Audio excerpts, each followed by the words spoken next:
Okay, now we're going to move on to the basic graph of the y equals cosine x. The period of a cosine is 2 pi, which means it repeats every 2 pi units.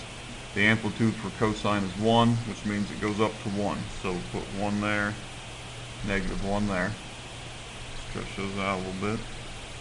Okay, so for the period to be 2 pi, I'll do the same thing I did for sine.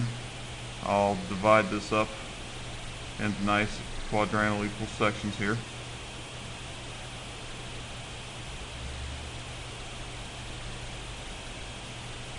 And so now I have the different order pairs to deal with.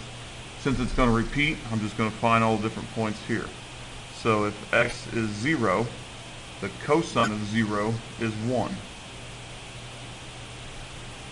If x is pi over 2, the cosine of pi over 2 is 0. If x is pi, the cosine of pi is negative 1. If x is 3 pi over 2, the cosine of 3 pi over 2 is 0. And if x is 2 pi, the cosine of 2 pi is 1. So here's our little t-chart for the cosine. Okay, we'll plot those points. 0, 1, pi over 2, 0, pi, negative 1, 3 pi over 2, 0, 2 pi, 1, and the graph goes like this. Okay, so there's the basic little, now this should be a little more curvy than what I've made it. So it looks something like that. To put it over 2 periods, well, just work our way backwards. The zeros are going to be the same, pi over 2 and 3 pi over 2, so negative pi over 2, negative 3 pi over 2 is going to be 0. Since it goes down this way, negative pi is going to be negative 1, so it'll keep going down. And then negative 2 pi will be positive 1, so it'll come back up and look like that. So the period is this. And notice how the periods are exactly the same. The graph of the period on each side is exactly the same because it just repeats itself over and over again. Okay? So for example number 2,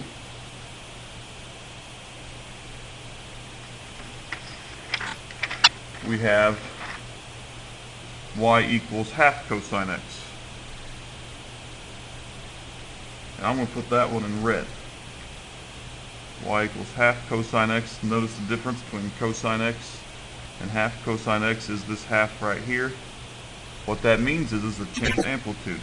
So the amplitude, instead of being 1, the amplitude is going to be this number in front, which is 1/2.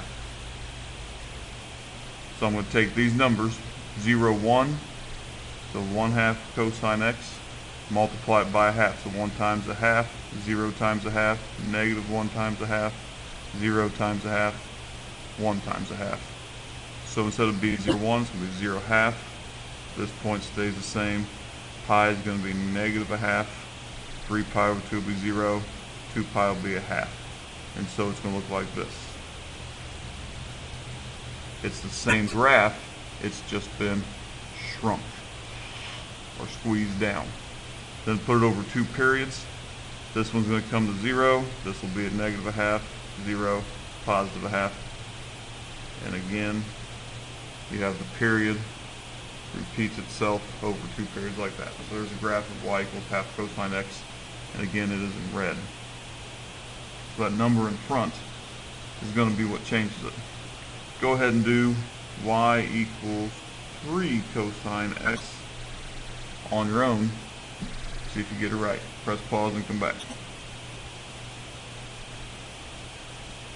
So I'm going to draw my basic graph.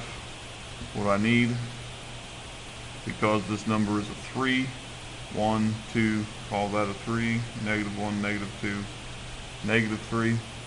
And I got to go to 2 pi, or just pi there, and I'll just tick mark the others.